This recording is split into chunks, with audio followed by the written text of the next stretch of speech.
Welcome to a Telltale Books video. I'm Greg, and I'm continuing my Hannes Bach series with his third story titled The Symphonic Abduction. We are Telltale Books, bringing you the best in literature, literary topics, and graphic design and bookmaking. If you want to support us, you can find us on Etsy and Pango, where you can find gently used, rare, and even top quality used books. And if you like this video, be sure to hit the like button, the subscribe button, and maybe even that bell to be notified when new videos go live. Thanks for joining us.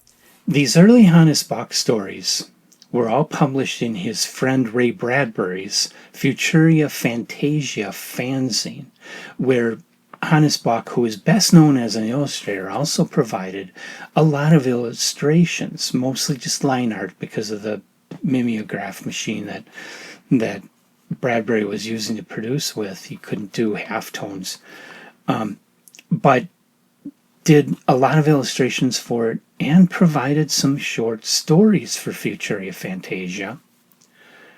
Probably not a lot of people realize that Hannes Bach did write, and he, after the death of Abraham Merritt, Hannes Bach actually finished off some of Merritt's books and got them published. And those are considered classics in the fantasy genre. But at this time, 1939, this one was 1940, actually winter of 1940, Bach was still just a fan. By 1940, he was doing professional illustrations for Weird Tales, but he had only been doing that for about a year. So he was still contributing to the fanzines and writing fanish type short stories for the fanzines, which is what the Symphonic Abduction is. In it, a man falls into a coma listening to music, and he's carried off to another world. I thought this was a really good little story. This is nothing great. This isn't top tail material here. This is, he was probably 20, 21 years old, barely out of his teens, just starting his professional adulthood, and hasn't really done any professional writing at this point. He's just been doing stuff for Bradbury's fanzine. But he really kind of captured something that music lovers can identify with here.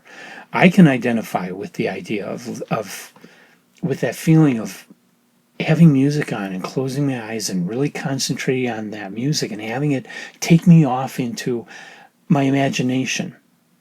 And I start seeing, landscapes that the music is describing and action that the music seems to be suggesting, and fights, sword fights, or monsters coming up like A Night on Bear Mountain.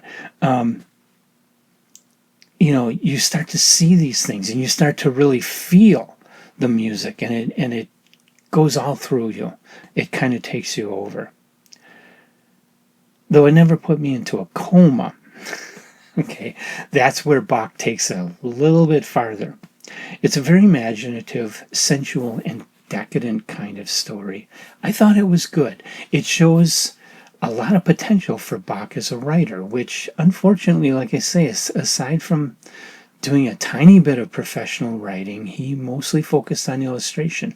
And we're very lucky to have had him as an illustrator, but it would have been nice if he had done more writing as well, because I'm seeing some good things coming out of this.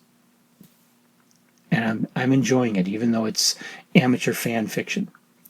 So, have you ever read Symphonic Abduction? If so, leave your comments in the comment section of the video. What did you think of it? And come on back for Hannes Bach's fourth story, another fanzine story, The Voice of Cyrilliop. I think that's how you would say it.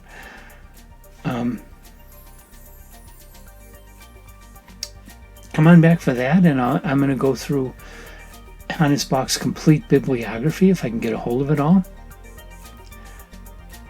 And I hope you'll see me in the next video. Till then, hit the like button, hit the subscribe button. Make sure that you'll see more of us.